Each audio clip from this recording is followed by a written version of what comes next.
You might have thought yesterday was Black Friday, or some shoppers even behaving worse than Congress. Shoppers all over the country were busting down doors, getting into fights, even shooting guns, but they weren't looking for big sales. They were fighting to get a pair of basketball shoes. At one point, actually running across the street through traffic to the mall property. They'd asked everyone to leave mall property, park across the way, and then people got the word that they could come back over here, and they just sprinted for it. We talked to some people who waited in line, and some people gave up. They just said it just wasn't worth it. I wonder if Jordan ever created a shoe called insecurity. I wonder if we would still buy.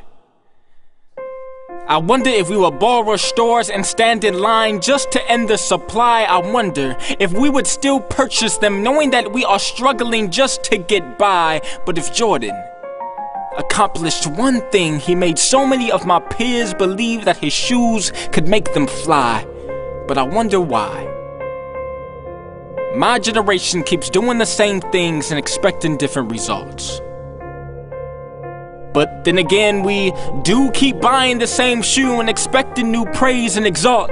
I wonder if getting those new insecurities would lead to fights and assaults, which therefore makes me wonder if not getting them would lead to ridicule and insults. I wonder if anyone would ever tell us that those insecurities don't define us, and how our desperately to buy them only confines us to the point that we can't even find us. I wonder how much money we would be willing to pay just for our insecurity.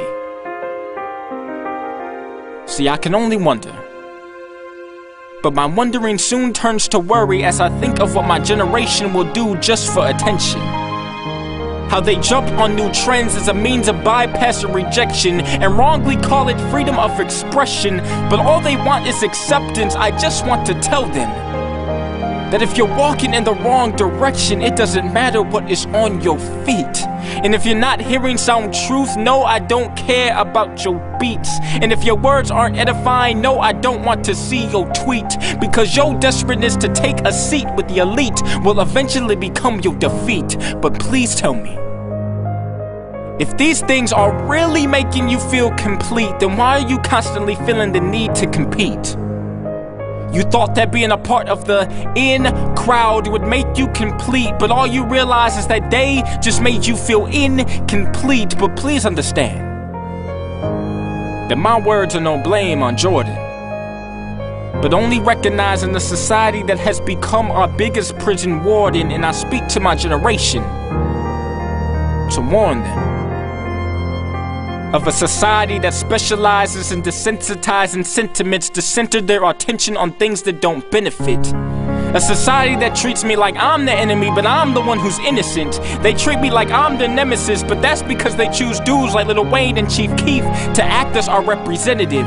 See, it's a shame that we keep reaping what society has sold, because no matter how many shoes Jordan has sold, I am more concerned about your soul. I don't care about what name brand is on the bottom of your soul, because I even know that material things can't make you whole. So I speak to a generation of young girls and all my single ladies who only think it's cool to be a fiance because they're obsessed with being Beyonce. Young girls who see marriage not as a lifelong covenant, but as a way to get attention and coverage.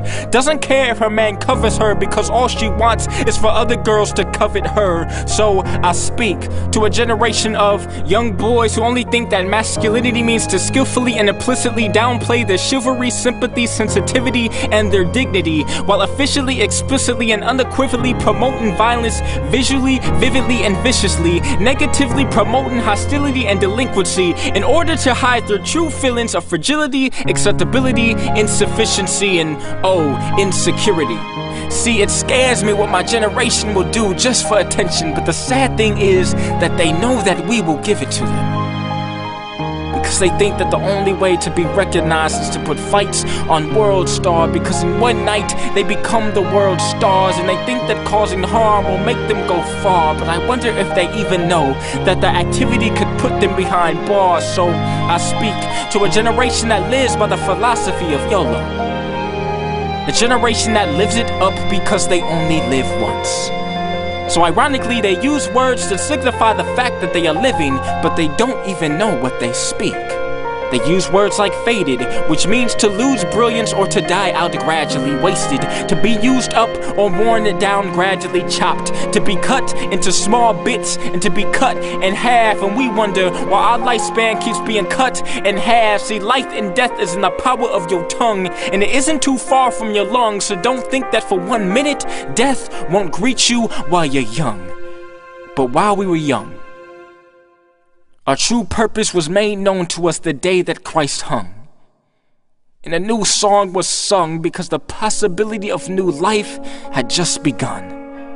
So I wonder if my generation has ever heard the story of Daniel. The story of how him and his 3 friends didn't fear the jeers from the peers because they were more concerned about receiving their heavenly Father's cheers.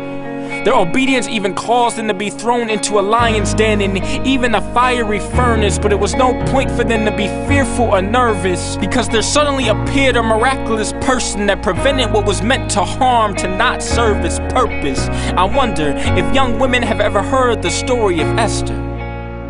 A young woman who knew that her beauty was created by God and not created for men. A young woman who used her beauty and charm to change the outcome of her entire empire, who understood that her beauty had more purpose beyond men trying to change the size of her stomach because her faith could move mountains. She was on top of that summit. I wonder if young men have ever heard the story of Joseph. Even in spite of a woman having wrong motives, Joseph didn't give lust any notice, but yet he chose God to be his focus. And even when doing the right thing seemed to cost him everything, God didn't forget his promise and saw fit to promote him. I wonder if our generation would realize that he died to make us shameless, deemed us as blameless, so now we are redefining what fame is because now we live to make him famous. We were paralyzed, but now we're walking, blind, but now we see, so you can't even begin to tell me what lame is. I wonder if we would be that generation who was called before the beginning of creation to providentially affect entire nations, a generation that continually runs and fights temptation, a generation that consistently works hard and never takes vacations, a generation that shows what real change is because we were changed by salvation. I wonder if we will ever stop conforming. I wonder if our minds would start transforming. I wonder if we would take the good news and start informing. I wonder if we would tell our generation to take heed to the warnings. I wonder if we will ever escape this prison warden, or will we continue to be a slave to those new Jordans?